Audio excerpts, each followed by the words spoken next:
Hello, my friends. Oh my gosh, I'm beside myself. I'm beside myself about tonight. As you know, I'm going to fangirl all over the place tonight. How are you? How are you, my beloveds? How's everybody doing? I know everybody's coming in, everybody's gathering. Um, Couple things. I know we have some new people. Hi, new people. We're so happy to have you inside the support system. This is your place. This is your place. And I want to just show that was I Hope You Dance by Leanne Womack. It's one of the great songs. It's one of the great songs. It's what we're going to be talking about. What does it mean to dance? That's what we're going to be talking about with Frances tonight. So I just want to remind you, there is an app for the support system. There's the app right there on my phone. And I'm just going to do a little training. Then you launch the app, and up in the corner, see this little funnel right here? That little funnel will change your view of what you see. So what I do, I click the little funnel. My first pass, I do everything. I filter by everything and date created. And then I click done, and then I can see all the new content.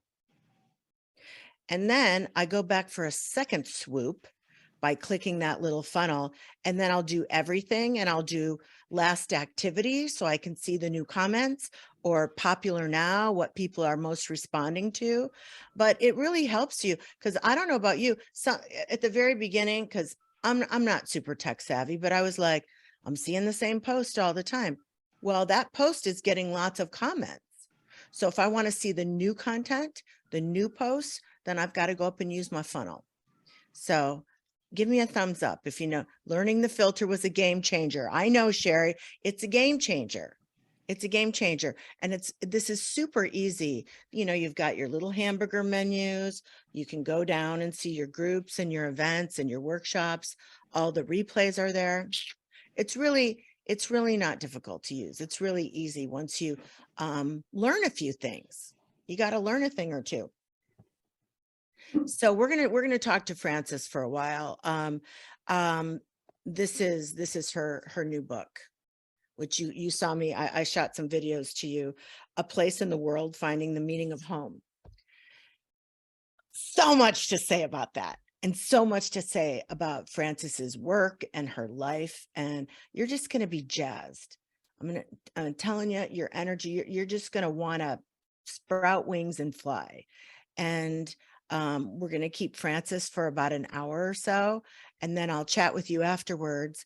And I'm going to talk to some, because I see some people here who went to Tuscany with me, and we're going back. And there's some spots left and why you should go. So, yay, Frances, will you come? There you are. Hi. And then you just have to unmute. And then you and I are going to be pinned. Just hit your little microphone. There you go. Hi, Frances. Hi. Long time since we saw each other in Cortona. I know. That was last year. That was we have the picture. Court, can you put it up? I pulled one of our pictures, Frances, and I'm gonna show, Courtney's gonna share it with people. Here, it's coming. There it is. There's the background. You can see Victoria and Elisa and Karen and Carissa. Yes, that lovely lunch. That was that's the best place. It's the best place. I love that place. I'm going back there. Thanks, Court. Good. But that was such a lovely surprise. Our friend Debbie Travis spoke to you, and you came down and surprised us. And it was just the icing on the cake. It was so good to see you. It's great to meet you there. So I want to start in a big way, because I was chatting with you before we came out, and for me, Frances, you know, from the moment I read Under the Tuscan Sun, and of course then I've seen the movie a gazillion times and cry all the time. I've read one of your novels, Women in Sunlight. I've read all the Meet You in the Piazza. So it's like every little town in Italy. I love the way you write. You are in category with Flannery O'Connor and Carson and Kay Gibbons and all the great women of the South who write, and their language is so it's so juicy and so rich. But I feel like when I think about you, I feel like even though you're like the concierge of great living, you're walking through your life, soaking it all up and taking it all in and enjoying every bit of it. And yet I feel like your life, there is something so much bigger going on as you inspire tens of thousands of us to go and dance, in another country. Well, I don't know where it comes from, but I have always been quite restless. And I think that has impelled a lot of my travel. But I think also it's just, I have a real heightened sense that life is short Yeah. and that I want to do everything that I want to do. And I don't want to miss anything.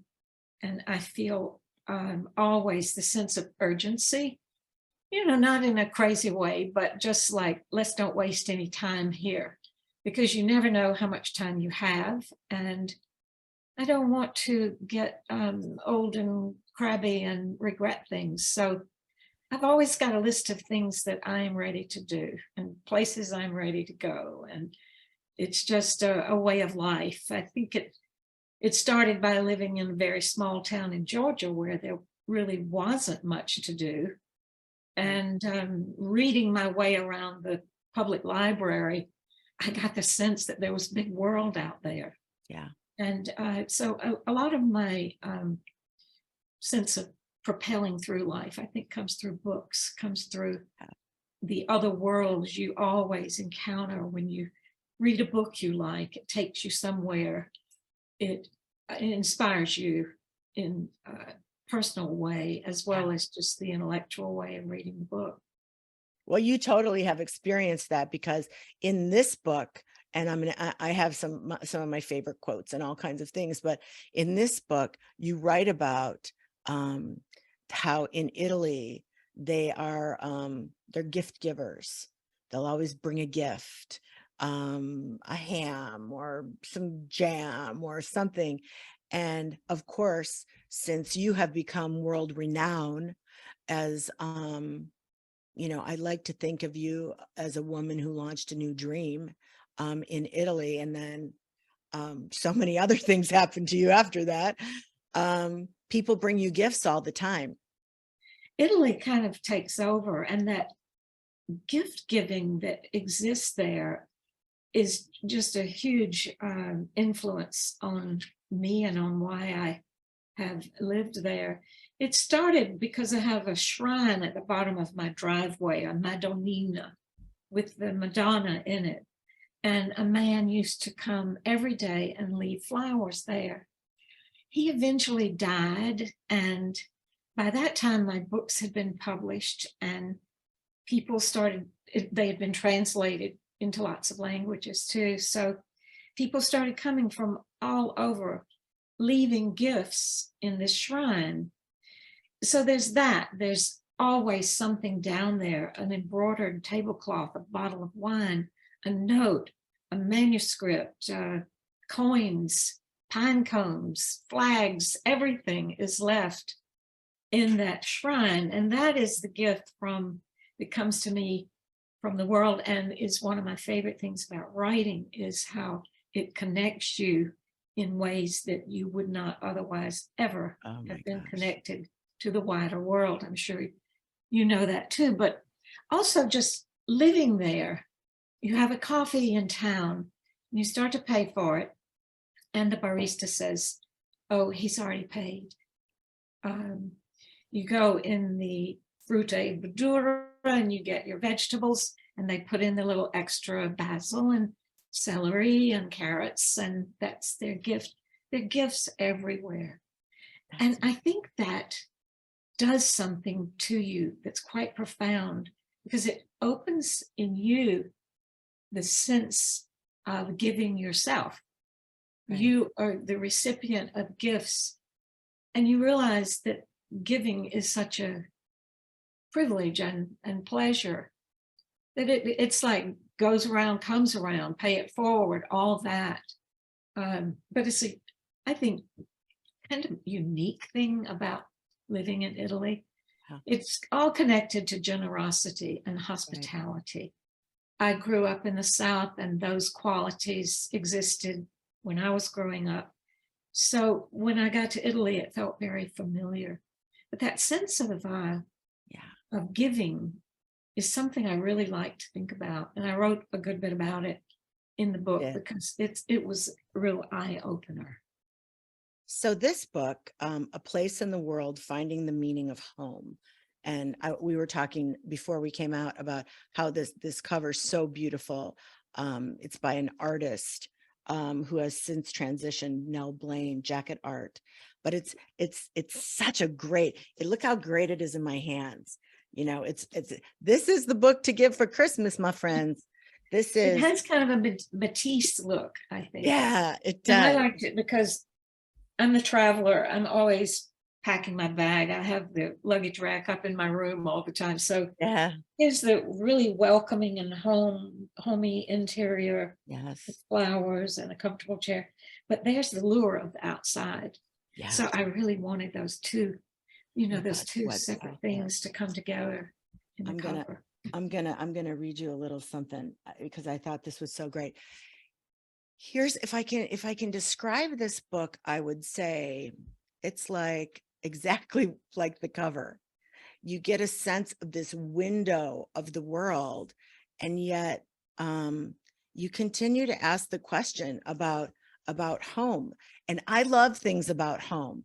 I love, as so many of us do, I like how the I lived in a house in LA that was built in like 1926, and I loved that about it, and I loved all the history about it, and I redid it, I gutted it, so I did a lot of things in it, and that was such a joy to me. But I don't live there anymore, so it's not my home anymore. But it housed me, it was my home for a time. And that's kind of the sense I get in here as I read all about the homes you've lived in. Yeah, you can carry your homes with you. It becomes kind of, I think, a portable concept. Uh, like in the South, there's this very deep sense of place. Comes from the land itself. It comes from the writers. Everyone who lives in the South knows about Southern sense of place. But I realized quite early on that home could be a movable feast, a concept that you carry with you. And by the time I had gone through all the aspects of writing this book, I came down to feeling like home is who you are.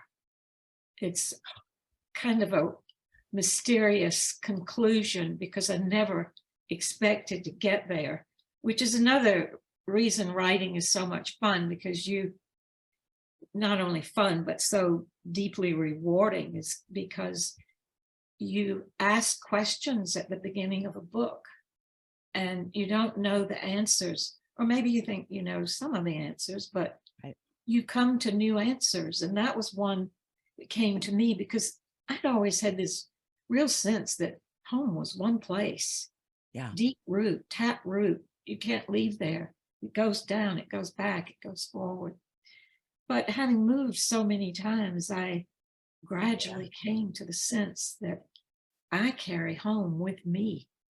And it's my family, of course, it's my books, it's my things and friends, of course, but in a very profound sense, you are your own home.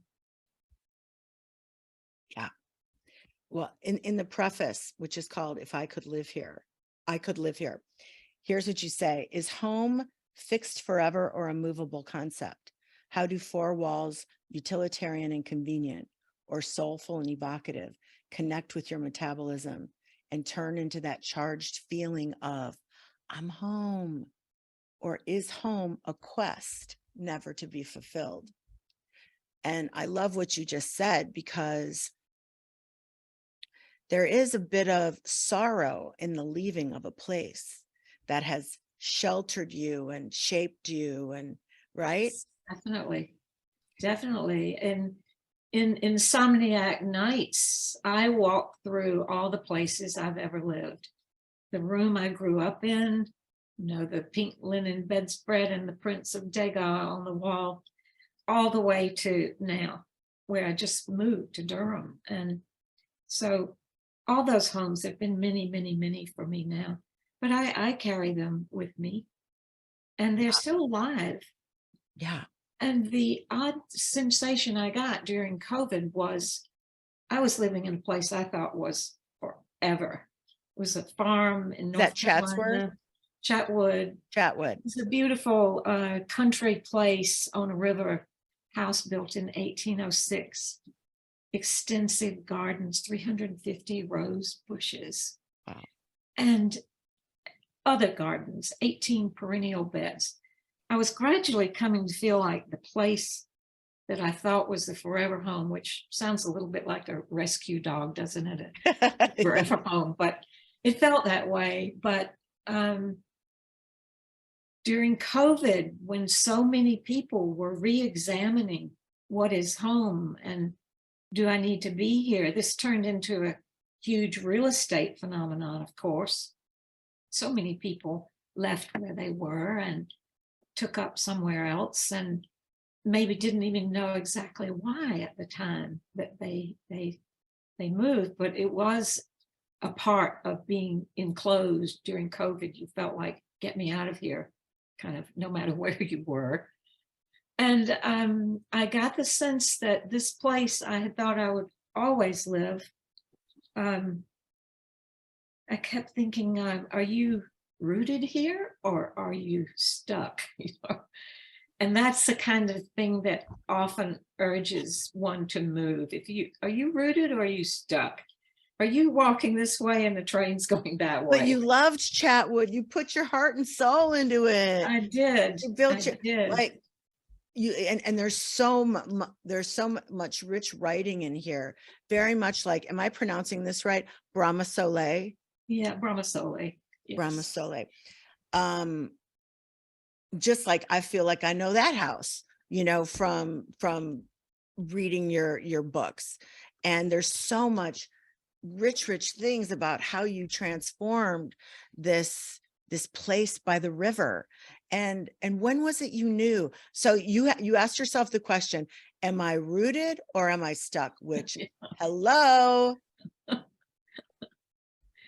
Write that down in your notebooks, everybody. Am I rooted or am I stuck? Yeah. It was, COVID, I think we'll be figuring out for years what COVID did to all of us. It's not something that's just going to fade away into the distance. It's going to be with us like the Black Death of the 1400s. Yeah. So I started thinking a lot about home during that period, and started realizing that as much as I've written about travel and as much as I identified my life as a traveler, I'm on my way somewhere always. That I had written just about as much about home as I had about travel. Right. So I started collecting what I had written about home and thinking of all the aspects of home. That was the genesis of the book, when I started wanting to know, who are the people around you? How does the place shape them? Who are you in this place and how are you shaped? And what do we eat here? And how does the food get here? And what's talked about at the table? And who are your friends? And what are these other places that are so mysterious to you that you visit momentarily and you feel at home? Why is it that you can go to Mexico, Capri? These are some of the places, for Provence, I wrote about, where I had not a home. I was not going to have a home there ever. And I wasn't going to be there very long, but I felt at home. Yeah. I could live here. What is that mysterious feeling? What is that feeling? What is I that? get some grief over that sometimes, Francis, and Capri would be one of those places. I remember being like, I don't know if I'll ever be back. I don't think I'll ever live here, and I'm sad about it. Yes. It's not this Well, lifetime. I think it's kind of, in a way, it's a tribute to the imagination that you can imagine your life. You can imagine yourself extant in another version. Yeah. That it extends your life to imagine that you live in these places that you're not going to live. And when I have written about those places and looked back on it, I've realized that often that feeling came at a time there was kind of a crux in my life, and I might not have even known it at the moment, but I was, casting in some way, and this particular place was pulled in to that kind of casting, that kind of imagining of what am I going to do next? Yeah. Where's the best place to be at this time? And lots of questions like that. And I was also missing my friends so much when I was thinking about all this, because I started realizing how um, important your friends' homes are to you, and how intricate the relationship is of your friendship with where your friend is, and how you see your friend in that place, and all your interactions with this friend in their space. And the minute you start getting to know someone, you also know where they live, Right. what they have around them. When I first saw you, I saw your beautiful draperies, I saw your landscapes. I'm looking at that with my friends in this book. And I didn't tell them I was writing about them. And so my friends all got the book and realized I had written about their homes. I think they were pleased. Yes. How flattering that you're writing about. I call my house Casa Madrona. Yes, that you're writing about, that you notice, because Francis, you're renowned for noticing. You're renowned for noticing the details. So when you started to have that, so that casting about, I love that. Here's why I love um that to visualize it that way. There's a gentleness to it. It isn't like, my life sucks, I got to go find something new, and this home is terrible, I got to move. It's I think I live in Napa Valley now, and I was in LA for maybe 4 or 5 years full time via Chicago. And I I felt like I did that. I was casting. I was just casting, like, I can live anywhere. Is this where I want to live? Something isn't quite right. I don't think I'm totally, I like my house, but I'm not sure this is it for me. So where is it? Where is it? Where is it? And I'm like, I like that valley. That valley that kind of looks like a little bit of Italy. That's Yes. kind of nice. I might like that. I might Yeah. like that. So that's when I heard you say that, I'm like, oh, I've done that before. That casting, it's part dreaming, part imagination. It's a little quantum magic, isn't it now? Yes, it is. I love it that you named your house the Casa Madrone. I Yes. think it does something when you're in a place to name the house. Yes. It gives it an identity aside from you. It's its own thing, and all the houses in Italy have names. Yes. And I love that. I name all my houses. Chatwood already had a name, but my new house I've named after the house my father lived in when he was little, Maymont. And Amon, that's just right. I think everybody should name their house. Well, you know Have what? you ever Let's write read? that down in our notebooks. I agree. You know what? It gives a structure, a soul, or it acknowledges its soul, Yes, that it does. that it isn't just walls and a floor and a roof, that it has a soul, and you are tending to it. You're caring Yes. for it. You're not really the owner. Yeah, the house, to me, the house is very important. I always remember this quote from Gaston Bachelard. He wrote a book I adore called The Poetics of Space. And he said, the house protects the dreamer. I've Oh, always remembered that. I mean, that's what you want your house to do. You want it to protect that part of you that aspires, the part of you that remembers who you were before you became who you are. yeah. You know, the house, if it protects the dreamer, it's doing big work in your life. Yes. And, you know, setting up a house, thinking of my space. I want my space to do that. I want it to give me aspiration, inspiration at the same time. And even you can do that even in the smallest apartment. If it's yours, if you make it yours. Oh God, that's so true. Aspiration and inspirational, like what I aspire to be, and the inspiration to expand to become that. Oh, I completely agree. I totally agree.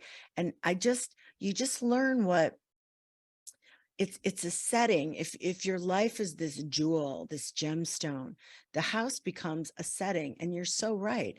You know, I've been in some teeny tiny little things, and I would have my little candles that I'd buy at like a card shop for like no money. And I just make sure I had the things that brought the soul to it for me. Yes. Yes. I mean, some people even do that in hotel rooms. They, you know, carry certain amulets that they put around to make you feel at home. You do that. I do. I do. I bring a Hotels are little so candle. nice now. I'm very happy just to check in. Yeah, yeah, most of them are really nice, but I always like a little candle. You know, you can have them in the little tins. Mhm. Um, and and I bring a little crystal or a little something, just just so when my eye catches something, it's familiar to me. Not, you Yes, know, it's grounding. yeah, not every room is like magnificent as you have written about in your book. Some of them are like, that isn't as Mhm. nice as I thought that was going to be. Um, so you made this last move. So Brahma Soleil, did you know? I mean, talk about a place with a soul. I mean, not only did that place transform your life, but all of ours. And I mean, I can't even imagine hundreds of thousands, millions of women who have set sail on in a way that they didn't know where they were going to end up, but found the inspiration in your story. What did you think? What did you think that house was going to be in your life? I thought it would be a place to write, a place to travel to every summer because I had a university teaching job. Yeah. And never, if I had been told 30 years ago, you're going to be here 30 years from now and it's going to be your dearest home in your life, I never, ever would have thought that.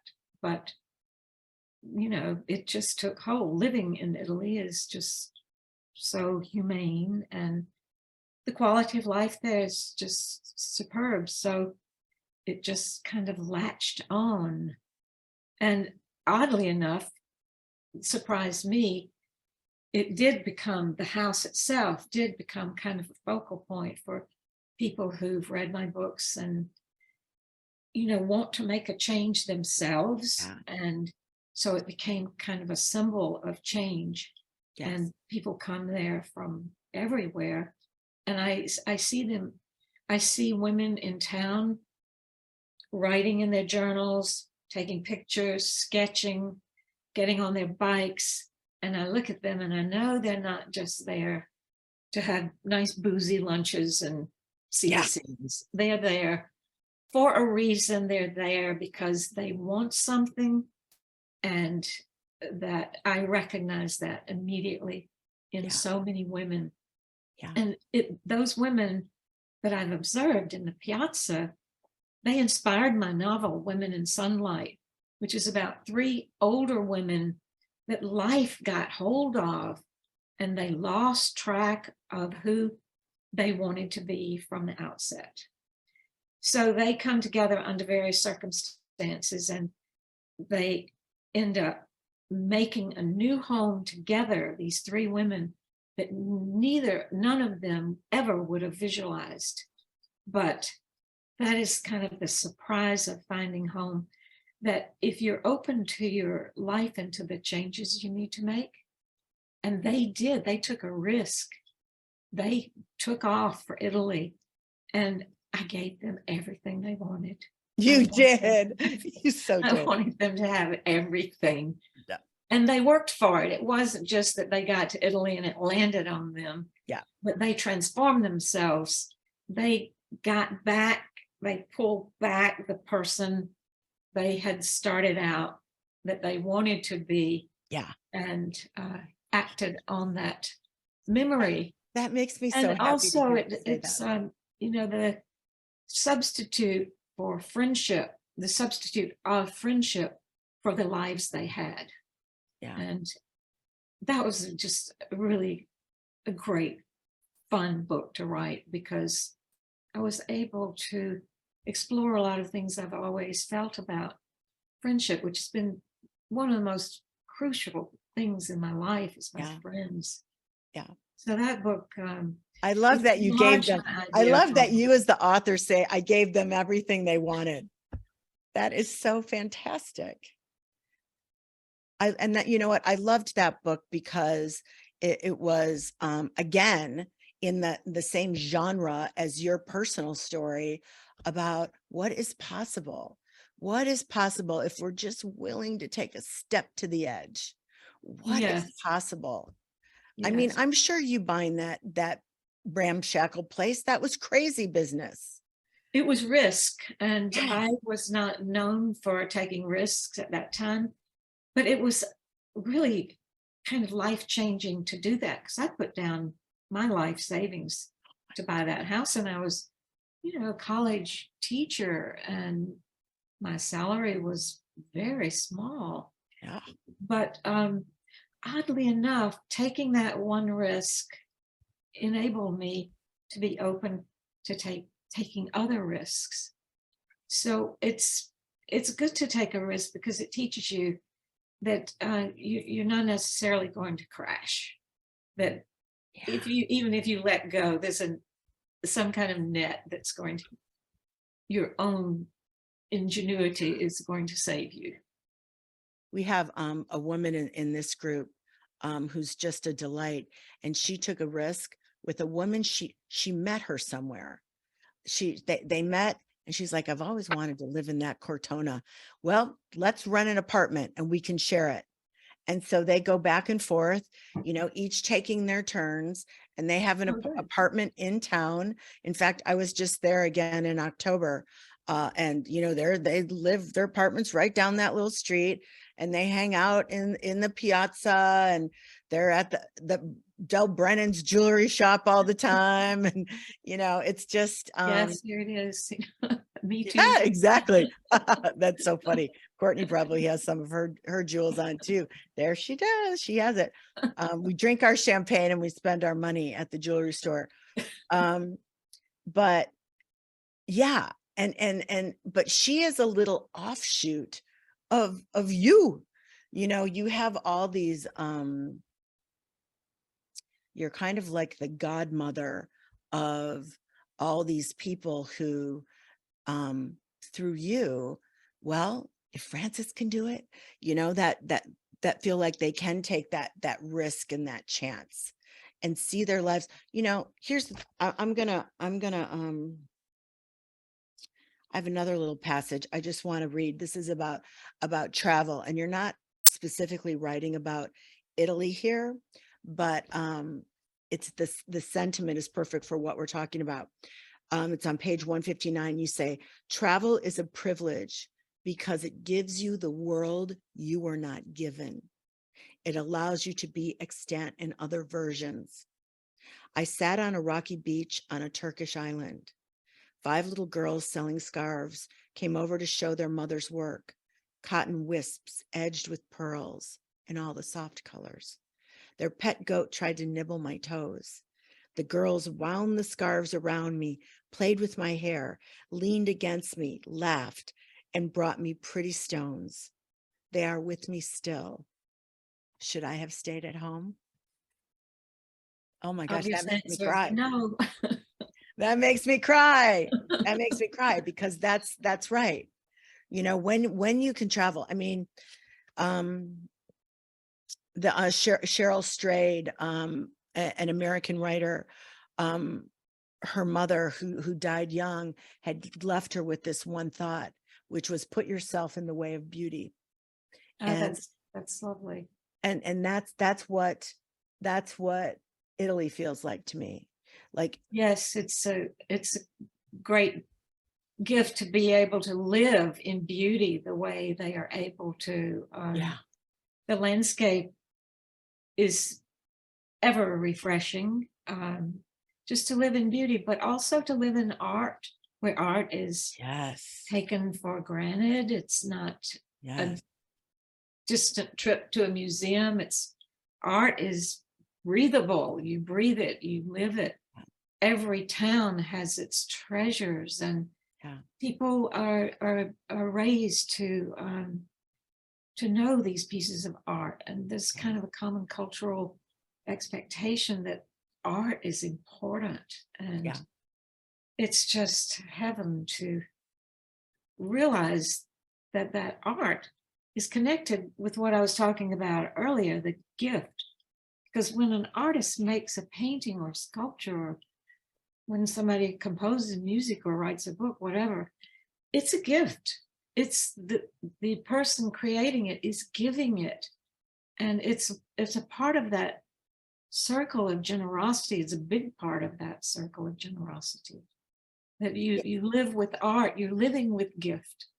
And it's something I wrote about a good bit in there, because it kind of hit me when I realized that Michelangelo was giving me, his work. Yes. Well, okay. So let's talk about that lad, that well-known artist. So I had in one of my recent trips when we're doing these workshops in Italy, I was in Florence and saw the David for the first time and came around that corner and went, there's no photograph that could ever do it justice. I mean, Yes. it's hard to stay on your feet and not fall to your knees, because the fact that that could be sculpted by human hands, that really is, which I think all art is, all books are. I think we're all doing it all the time, but you're channeling the force, you're channeling, the gods, you're channeling the universe. There's a channeling of the all of all that happens when you are offering, and it's coming through you and it's of you, but there's something much bigger going on there, just like Yes, your life, I keep telling you. there's a big block of marble there, Yeah. and it's up to you to see that figure come out of it. Oh, Same with that's writing a book. You start, with your pen and your empty page, and what is your first line? Where the first line is going to lead you through the book, and it's the most exciting thing about artistic creativity, I think, is before you start, when everything is awaiting you and ready to discover. and I feel like your style of writing, how you express yourself is so you're informed by where you were raised, the voices that you heard around you, but it does feel so Southern to me, in that dreamy Southern, no detail is escaped. Um, Nothing escapes you from your lens. Um, do you think, so you lived in San Francisco. I know you lived in New York.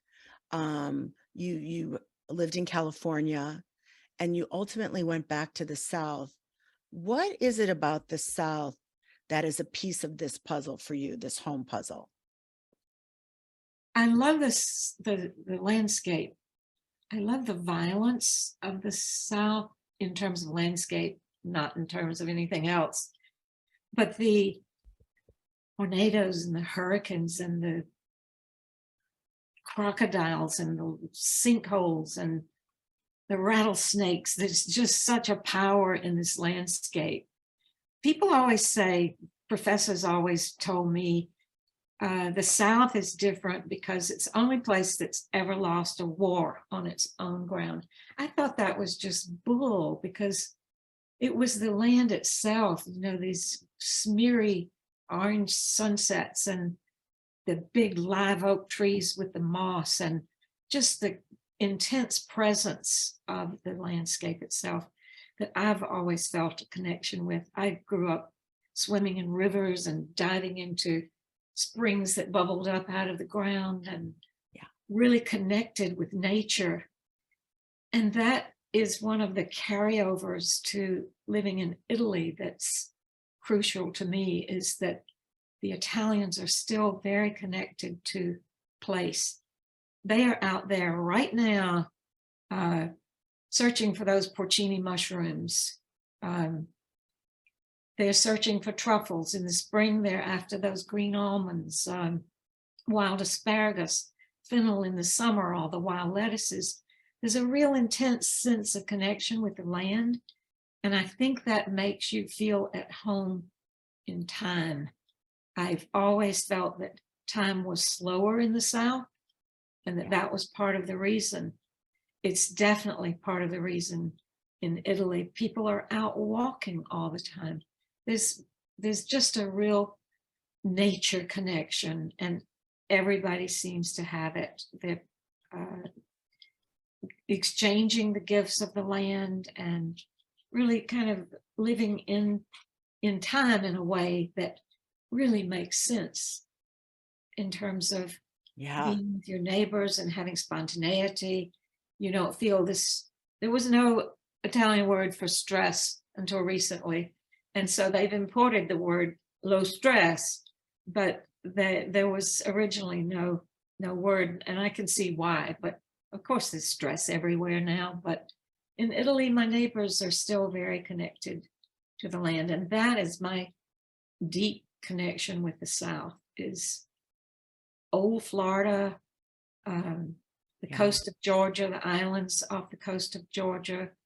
Love the North Carolina mountains, and it's just, it always has felt more at home. Although I loved California, I thought it was the only place to live, particularly for a woman of my generation. There were so many opportunities for women in California that did not exist in the South. They did not exist in the South. You were still expected to be an appendage to someone, who was going to take care of you. Right. Right. There were opportunities in California that I really responded to. So I really liked living in California forever, but I never felt that real physical connection with the land. I admired it. I was a happy visitor there. Yeah. But the South has always been home. So you're in Durham right now, right? Yes. Is this, does this feel like, I know this is probably just a really ridiculous question to ask you, who you could be casting your net right now. Do you think North Carolina will be in your permanent scape? Yes, I think so at this point, but always Italy first. Always Italy first. Yes. Italy's first. Yes, it is, but I have family here, and you can't walk away. I don't want to see my daughter twice a year. I want to see her on Wednesday night for pizza and a movie, and right. It's just a daily thing. My grandson is now launched. He's New York University, Shanghai. Is he? He's no longer around as much, but well, what a life he's had, being carted around by you and Ed to all the piazzas all over Italy. I loved that. I loved him in that book. He's a great traveler, and we have ourselves to blame that he chose someplace really far away. That's right. That's for sure. That is for sure. So what do you, okay, so back to a place in the world. I love how we started this conversation with the conclusion, which is home is somewhere inside yourself.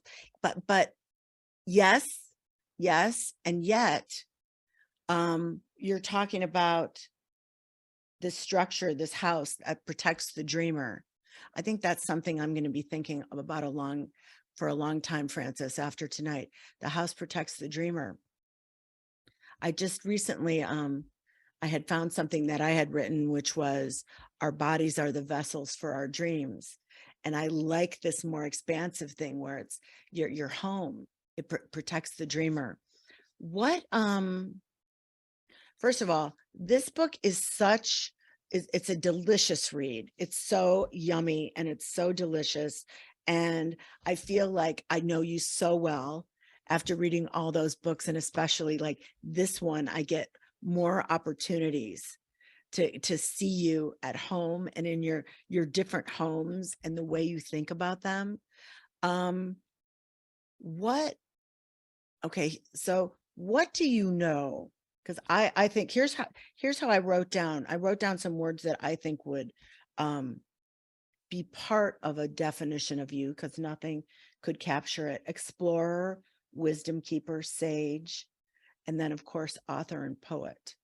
But as I told you when we chatted a while ago, there's something much bigger going on, and many of the women who are here tonight are women who have gone to Italy with me and had that experience of of expansiveness, of new possibilities.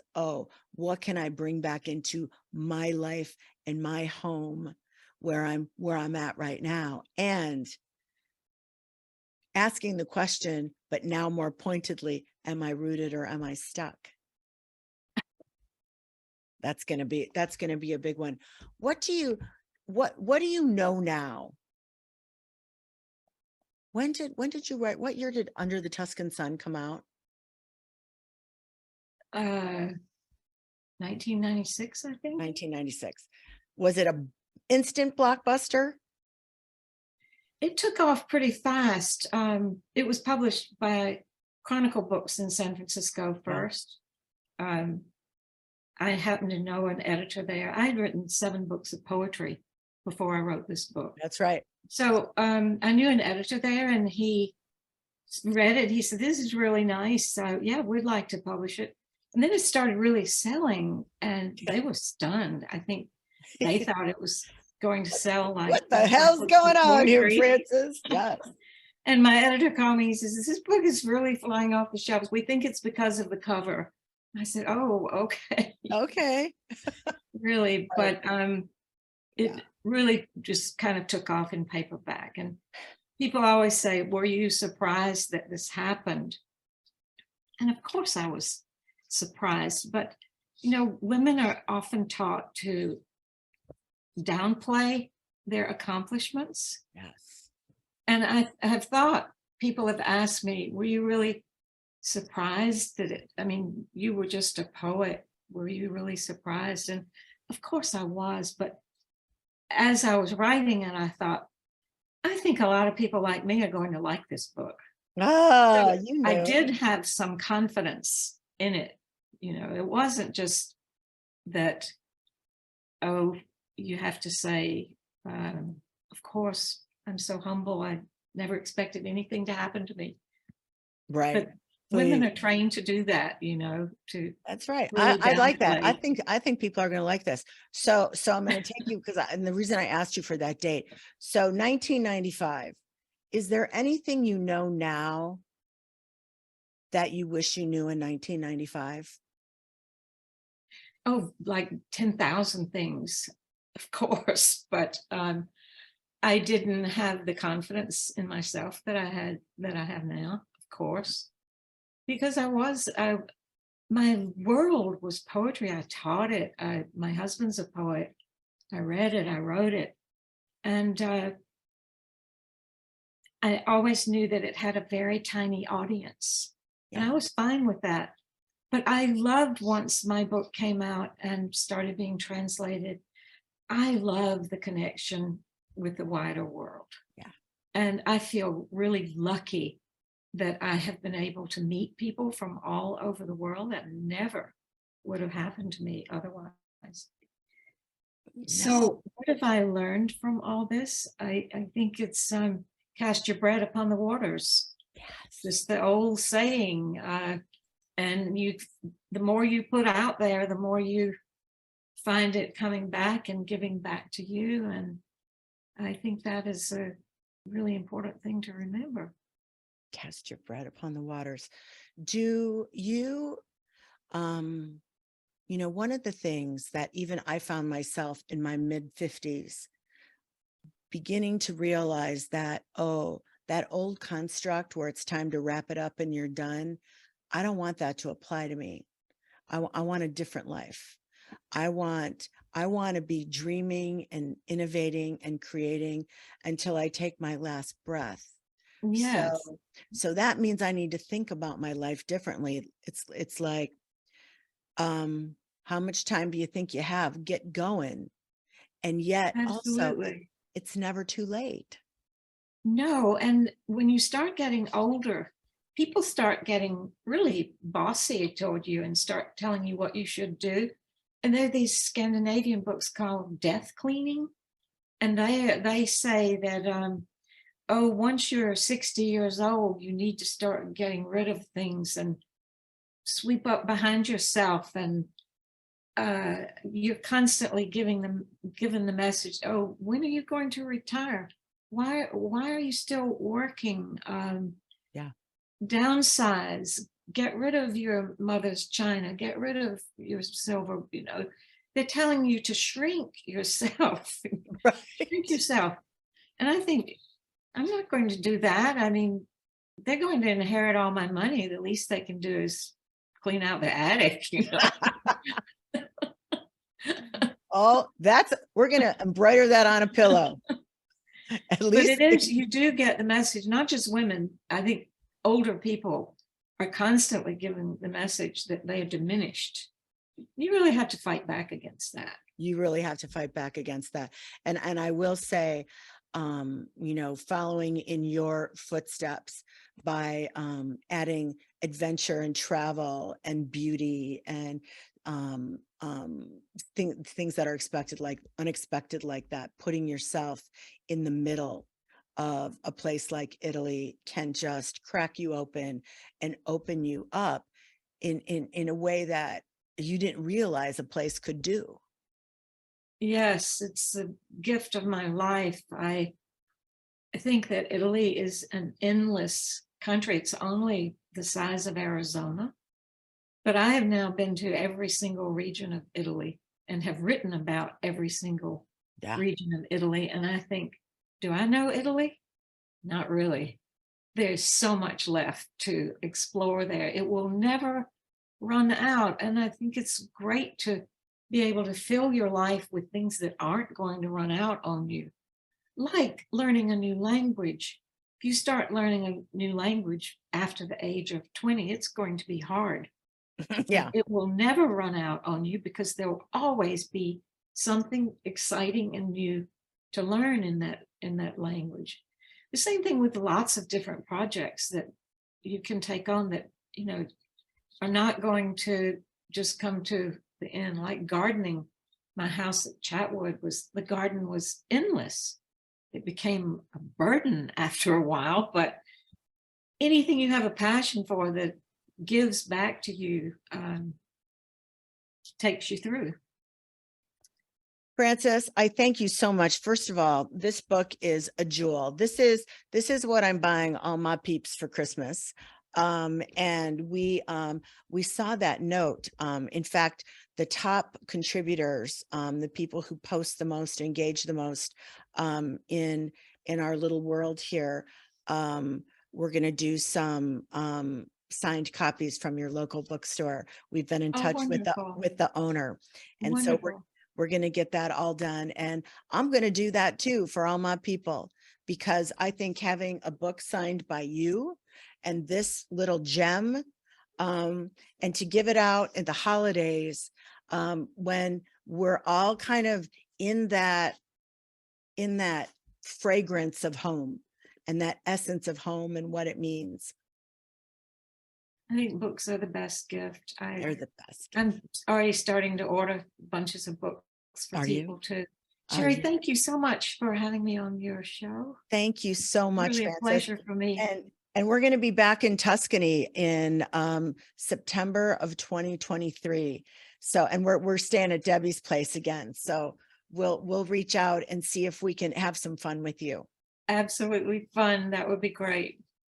I'm going to stay and chat with the people, and I will send you on your way with my love and thanks. You're amazing. Thank you. Thank you, everybody, for Thank you. joining in. Bye-bye. Bye, Frances. Oh my gosh. All right, my friends, let's jump on. Let's have a convo. Amazing. Amazing. Gayla, can you unmute yourself? Gayla, Okay, I'm here. I'm coming to you. Wearing my jewelry. So you're wearing your jewelry from Del Brennan's. She's amazing. I mean, she really is. She's such a light. And I'm telling you guys, this book is just really great. My favorite 3 sentences are the last 3 sentences, but I decided I wouldn't, that feels like a spoiler for me to read that. Do you feel like, what do you feel like that Italy experience was? I think she was expressing it perfectly. There was, I could see myself living there. I could see myself having cappuccinos in the cafes. I could see myself walking to the little squares. I could visualize myself having another life there. Yeah. It was easy to just breathe into it, just breathe right into it. It didn't take a lot of effort to allow yourself to feel at home there. I totally agree. Yeah. Thanks for that, Gayla. I totally agree. And you were in Umbria with me, but we do go to Cortona in Umbria. And Victoria, you were in Tuscany. I was in Tuscany. You know, I was just thinking about how my life has changed so much since Tuscany. And one of the things I think most that it's changed is, you know, I've written a little bit about my mom's health challenge that she's going through, and I'm just not worried about it. Like, I'm just not worried about it. I mean, Yeah. and I feel like I'm just a calmer person, and I feel like you know, I was just challenged to just not live life from the past and to live life in the future, and to honestly take life one day at a time and appreciate what that moment of the day is. So instead of living for Friday or living for vacation or living for whatever, I'm living for whatever it is that the day is going to bring me. Yeah. That really is. Italy can do that for you. Yes. That's for sure. It is such a place to be in the moment. But you know what I also think, and then Victoria Fitz, I'm going to call on you. There's something about, now I'm going to say this, my mom wouldn't have raised her hand, jumped in with a group of women that she'd never met before, and gone to Italy to have a spiritual, emotional adventure for her own expansion. It would have felt like too much, and I shouldn't spend the money on myself, and like it, and she raised me. You know, so I've had to work over the years to realize that that isn't the life I want. I don't want that closed lens of what's possible for me. And so that means, you know, sometimes saying yes to things that I'm like, I don't know, should I be doing this? Should I, you know, so I really, what I appreciate, and that's what I think when I say that Frances's life, you know, she was writing a book about her life, something that happened, and how she found her way. And, you know, I'm a poet, but I'm going to do this memoir kind of book. And you see that obviously it changed her life forever. Talk about transformation. It catapulted her to renown. You know, she's met the most interesting people, lived the most interesting life. And obviously, if you love her writing, you can see she appreciates every minute. Nothing gets past her. But then the impact, I'm for sure doing these trips in Italy because of her. the impact, like, you know, people are, you know, the impact, it's incalculable. And Well, you make lifelong friends too. Like you make lifelong Yeah. friends and you realize literally anything's possible. I mean, Yeah. anything. Like I took a leap of faith when I said yes to go, Yeah. because I wasn't at the time in a situation with my job, and I Yeah. wound up getting the $15,000 raise I needed to go. So like I took the leap of faith, and it was like anything's possible. And then Yeah. you know what you taught me, Sheri? I like nice things. I like nice things. I like nice So it things. changed my outlook Yeah. of how I travel or what I buy for myself too. It's like I treat myself differently because of Yeah. Italy. I treat like nice myself things. differently. I like Yeah, nice things. You taught me and that. and the nicest thing of all could be a cheap little cup of cappuccino in a town square, Right. in a piazza. That is, and just looking at the ancient walls you're surrounded by. It's really crazy. Mhm. Thank you, Victoria. Thank you for letting me come to you, Victoria Fitzgerald, Figline Baldonado. I'm new to the group and I'm so grateful to have found all of you. You raised your hand. It's Oh my. so crazy because I'm a friend of Francis's on Instagram and we communicate back and forth, and I've seen she and Ed in the train station at Santa Maria Novella. Anyway, I just happened to see this morning that she was going to be doing this interview with you, and I wanted to hop on. I've never met her personally, but she has inspired me in a way that has really altered my life. And my first trip to Italy was in 1996 in August, and when both of my sons graduated from high school, I gave them a gift to go anywhere in the world they wanted. And my youngest son's an artist, and so he of course wanted to go to Florence. And the following year I founded, so then Francis's book came out after I had come back from Italy, and I read it and I was just, you know, starry-eyed. And so in 1997, I founded a business called Bella Toscana Holidays. And for 25 years, I've curated boutique holidays in Tuscany. Oh, And that's so sweet. it's nothing short of a miracle, really. And I just bought my second house there, and it's in the middle of renovation in Feline Villarno. It's just a few minutes down from Sting and Trudy's house.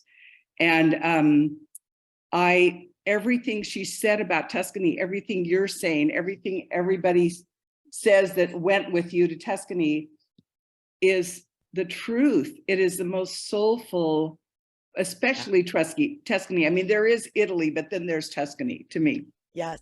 Well, so Phenomenal. I've spent the most time in Umbria and Tuscany, and I would say they have slightly different flavors, but they are both fantastic. I've never stayed in Umbria. I have been there, Oh, but so there's great. a magic. There's absolute magic. It's total magic. And you know, Yes. all the little towns. On both trips we go to Cortona. I see so many people who've been with me. Donna and Robin and Maria. Hi, Maria. I haven't seen you for so long. Janet. Raise your hand if you've been to Italy. It's so fabulous that you're Denise, introducing Dana, people to it. Kim, I see you. Kim, do you have something around your neck? Is it a scarf? Okay, it's not a brace. Okay, good. Yeah, I mean, listen, we're going to be in full agreement. I mean, here's what I know. Every time I go and come back, my aperture Yes. of my own life is just so widened. Yes. It's so great. Well, It's I look beautiful. forward to getting to know you. Welcome to the support system. Yeah, thank We're you. awesome. I'm excited to be here. It's Thank really you so great. much. You're going to meet so many great people. I look forward to it. We'll be in touch with you. Ciao, ciao. Wait, whose hand was just up? Susan? Where'd you go? You caught me. I was I just did. raising my hand that I've been to Italy. Oh, okay. Hi. Hi. Hi. Good to see you. Thanks for coming tonight. Of course. Italy to me is magic. I went for the very first time when I was 26 years old, the same year that Francis's book came out. And I've had a love affair ever since. I've been, I don't know, 5 times now.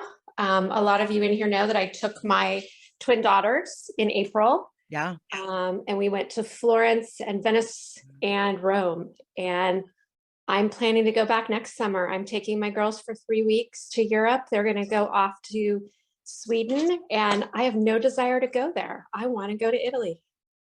Yeah, it's really special. It's super, super special. Anybody did anything? Thanks, Susan. Anything land for anybody? What anything that Francis was talking about? I mean, I have some notes here. I'm going to go back and watch the replay because there were so many profundities. Anything, Dawn? Hi. I Hi. can't get my other bar to do my little emoji hand, so I thought I'd raise my real hand. Yeah, I'm so excited that you had her. Thank you so much. And I am going to Italy in September with you all. Oh, I'm yay! so excited. I can't stand it. But one of the things she talked about, one of the quotes that she had from an Italian poet, Cesare Pavazzi. Don't think I'm saying that right, but the only joy in the world is to begin. Yeah. And I think she talked about that openness and that willingness to take those risks. And I've been doing that. You know, I moved to the mountains of North Carolina 7 months ago. And I feel my soul is alive. What town again. is that? What are the mountains of North Carolina? So I'm in Brevard, southwest of Asheville. Okay. And I'm just reinvigorated because I have found that this place has called, I feel like this is my forever home. Now I want to travel and do, but there is something in my heart that just, it's a calming, there's a beauty. So I'm just overjoyed. I'm reading the book now, and I did Place in the World.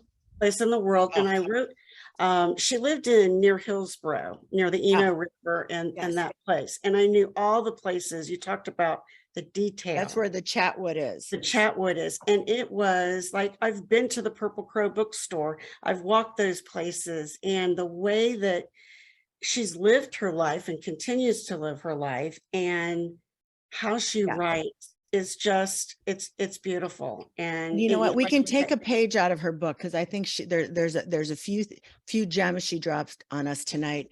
That idea of casting. Yes. Casting in a very gentle way. Just like think of your quantum energy casting. Where am I supposed to be? Who am I supposed to be with? Right. Where am I supposed to be? Who am I supposed to be with? There's something very divine feminine in that when you visualize that you're just asking questions, you're doing some casting, and meanwhile this work that we're doing together is shoring up our sense of home as we fill that love cup, and we like really practice that self-cherishment. We become the cozy home for our own selves, right? Yeah. And so then we can go out into the world and go to different places and live in a structure. Name your house, my friends. I started that in LA. My house in LA was Bellevue. This house is Casa Madrona. I'm always going to name my houses now, because it's like acknowledging the soul of the place that's holding you. Dawn, thank you. I can't wait to see you in Italy. It's going to be fun. You. It's real good. It's real good. Beth Ann.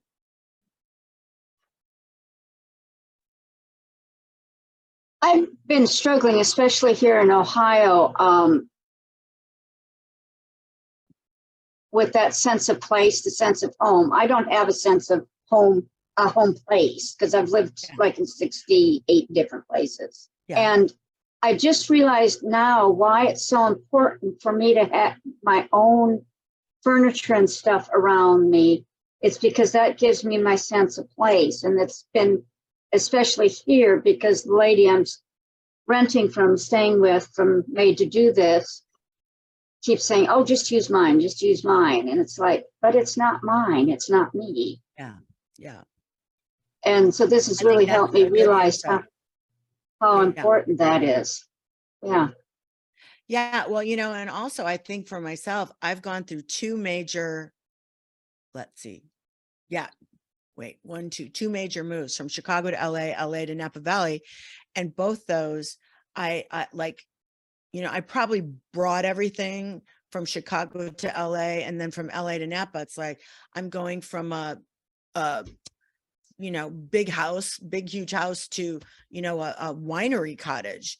And so I really had to let go of things that for 20, 25 years had created my sense of home. So that's been interesting to watch that too. So wherever you are, Yeah. wherever you are. Thanks, Beth Ann. Kimberly, good to see you. How are you? There we go. Well, that was a thrill and a half, I have to say. I read Women in Sunlight a couple of months ago, and to me, it touched on so much of what we talk about here. Yep. And that idea of, you know, how we, as women, we put so many limits on ourselves. Yep. And it's only when we, you know, take that leap to experiment, to travel, to try new things, to do stuff that you've never done before. And the best part is doing it in a community of women. It's your girlfriends who support. It's not their boyfriends or the men who are, you know, it's finding their true selves and living their truths because they build each other up. And just the story, I love the story. I love just the little details of It's a great book. life in It's the a great book village for the and- support system to read. So go read it, everybody's just Women in Sunlight. That's a really good book to read too. And then read A Place in the World. I mean, they're good. They're expansive. Thank you for that. Thanks, Kimberly. Hi, Maria. How are you? Hello. Thank you for the support group. I think that, you know, we are all bonded together, right? Especially as you have these meetings. I'd like to briefly just mention real quickly, I had the opportunity to go on the trip with you all, Sheri, and I think it is for those of you who haven't gone and for those of you who want to go again, I think it is really a very transformational experience, not only because of the overall surroundings, but because of all of you, right? All of you. There is a way that we bond that is unique to women, that is unique to us, as it was said earlier. In reference to tonight's conversation with Frances, something that, you know, is in my heart at my age 73 is the fact that in certain cultures, you know, people are older women are somewhat diminished. So that's why my most recent book, which is my fourth book, I wrote about longevity, reinvent yourself at any age. Yeah. And that has, you know, gotten the attention of some of the colleges in the area. That's and good. The University of Columbia in DC, they are doing special research and dividing the groups into 4 different groups. Group ages between 20 and 40, and what are some of the technologies that students should be learning in the current competitive technological environment. Then another group of people are doing research on the 40 to 60 years old and the importance of reinventing ourselves. Yes. So, well, listen, it started for me at 56. It's like, what's next? And I think that's the thing that everybody in this group, what has drawn us together, Maria, whether you're in an Italy cohort or a course cohort or in the greater population of the support system. I think that's knowing that there can be something more, that we can continue to create our lives, that we can continue to manifest things and new dreams and call things in. And that really that's the life force going through you. You know, we can all live in the past, or we can get in the now moment and manifest the new. So thank you, Maria. I'm running out of time, so I want to get to the other people. Is there anything else to button up? A lot to share, but I'll give other people an opportunity. Yes, listen, please post something. Post post something that you think we need to know. That would be great. Thanks, Maria. Hi, Jen. Hi, everyone. Hi, Sheri. I just love tonight. And, one of the things that really stood with me and stuck with me was when she talked about how time felt like slow motion. Yeah. And when she had the connection to the land, and it just like hit me, because it made me think of, I love my home. I love, the home that I live in. But I love traveling, and I feel that sense of home in different places. And I felt that when I was in Italy. I felt it, when I was in Australia. I remember stepping off the plane and being there and saying, I could live here. Perhaps I've lived here before. I don't know. But there's just places that I've been where I just feel like it's like a defibrillator for my soul, where it's like it just recharges. Recharges my battery. So for as much as I love home to me also has that restless part of the world. And so my home here isn't complete without that other part. I don't know how to explain it, but it sounds like you're a lot like Frances. That's what she's saying. I mean, she's like, this book is about finding the meaning of home, but she in many ways finds that through her traveling.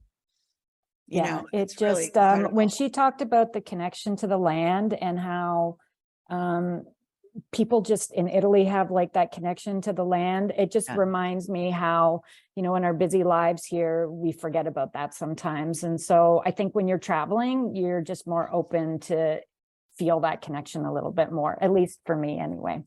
Jen, aren't you going to Africa with me? I am. Yeah. Okay. That's in June. Looking forward to that. And I've been to Debbie's place in Italy, where you guys are going next year. So for those of you that haven't been, go sign up, because there's nothing like watching under the Tuscan sun, under the Tuscan stars, and eating popcorn. Kidding. No It's the kidding. best. It is the best. It is totally the best. So we have a few spots left. So if you want to apply for a spot to go with us to Italy in end of September of 2023, email Courtney or DM Courtney, Miss Courtney. She's chatting with people. And the groups are always just perfect. They're so perfect because it's just like anything. It's the divine forces. Carissa, what do you want to say? Hi, just a couple of quick things. Our trip to Italy, everywhere I looked, everywhere we went, I was pure passionate about everything, the surroundings, the food, staying at Debbie's place, how the team took care of us. Yeah. And when I think about our group that was there, I felt like we were carefully curated. I felt that we were not strangers. And a lot of that has to do with the environment that you and Courtney create. Is there was such a sense of connectedness. So it just brings such, it was so magical, such joy to think about. I think of all those years when I had friends who weren't available to travel, and I said no to things because I'm like, I don't want to go by myself. And this is one of those things, you'll have a great time if you go by yourself. Because, totally. And within, by the end of dinner, everybody's tight. Yeah, we're meant to be together. We're drawn to this group. The one thing real quick with Frances's conversation was about the connectedness to land. And you don't really need, we love our things. We love our nice things. We enjoy them, but that's really not what brings us true joy and true happiness. So that resonated, as well as the first line of your book informs the rest of your book. Yeah. That one, I was like, ooh, yeah, that was juicy. I'm telling you, the last three lines, I'm dying to read them to you. I'm not gonna though. The last three. Now I'm getting ready to read the book. I mean, the last three lines of this book, don't let me oversell it, because it should wash over you like love. I mean, it's just what those structures and homes and the ghosts in them and the times we've had. And, it's so interesting. So I just got a call from my dad yesterday. He did indeed get married to Miss Charlotte. I call her Mom Char to be nice. And she's been slowly, my parents had this they built this home when I was in college, and you know, it's a sweet home, and all the furniture was custom for the home. And you know, she's gradually, all that stuff is going into the basement, and then it's coming the furniture that wasn't made for the home. And it's, you know, I'm going home for a family wedding in December, and I'm going to stay there for a couple nights. And I know I'm getting myself ready. Like, your home is gone. Your mom's home isn't there anymore. This is a different life and a different version. So don't be freaking out that the knicky knackies aren't there, or the, you know, the green plaid couch I talk about in the course, you know, for those of you who've taken the course, is in the basement now. I mean, it's like sacrilege. It's like rosebuds in the basement. So, but it's that understanding that it's a different home now. And my relationship to it is different now. But that home of my memory, you know, where my mom's like, hey, you know, we're going to have eggnog and da, da, da, da, da. That home's still there, but it's inside me. It's different. It's different. Kim said, at least it's still in the house. I might take some swatches. I think maybe I need to make a pillow of the green plaid couch, and I could bring it out during the course. Thanks, Carissa. Thank you. Margot, what do you want to say? And then we'll wrap for tonight. Okay, I'll be brief. That's unusual, of course. Well, my head is it's whirling and swirling and twirling. And you know, I'm confused. And I mean, in the middle of the conversation, I said, you know, I think I'm going to contact NASA and see if I can go take the space shuttle somewhere different that I haven't been. I was the wanderlust child. I started traveling very early at age 21. So I've seen, you know, so much of Europe, and of course, Scandinavia, and so many other areas. And I found it very interesting. And I kind of had to like clench my fist when Francis is talking about the South, because I live in Florida, you know, land of the recent hurricanes. I do not like alligators and crocodiles. I do not like snakes, Sam, I am. You know, I'm not liking those things. And I did not come here on my own volition. Mr. Ex-husband got transferred here. I've tried really hard to like this strange place of Florida. You know, I come from Chi-Town. All my friends are in Chicago or in the Midwest. And, you know, of course, other places, but I think this last hurricane season kind of did me in, and I'm having to have a little conversation with self to say, you have choices. You have choices. Yes, you do have choices, and you got some brilliant advice that maybe was just for you tonight. Well, the I casting, listened to the casting. There's something beautifully romantic and gentle about that, where you don't have to make a big brutal decision with brutality and judgment, but just some casting. Yeah. Where's my well, heart? and Sheri, I think, you know, I've always been prudent enough to know that, you know, when I don't know with my intuitive feminine divine, then I pause, because I don't want to make a rash decision. You know, I'm going to research. Interestingly enough, I've been looking at North Carolina for 2 years. Interesting. Very interesting. When I forget who it is that's in Brevard. I was there in 2020. And I flew there. Yeah. So, you know, more will be revealed, but this Victoria was really... said that, our new Victoria. More will be revealed. Thank you for sharing that. And on that note, we'll wrap for tonight. We were just in the same room with Frances Mays. I feel the same way, Sheri. I woke up giddy like a schoolgirl. I almost started crying when I had the little pre-meet with her before we came out, because there's something in her, I'm going to use the word soul print, that she was supposed to do exactly what she did and share her story. So we're having this conversation now, and all the things that you're going to think about and do for yourself, and the ways you're going to expand, because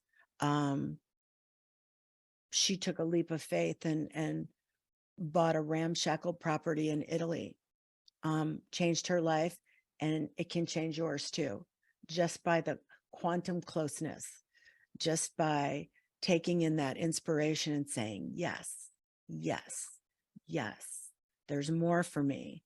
I want more. I'm dreaming more. I'm going to call in more. This life is meant to be absolutely awesome. It's meant to be absolutely awesome.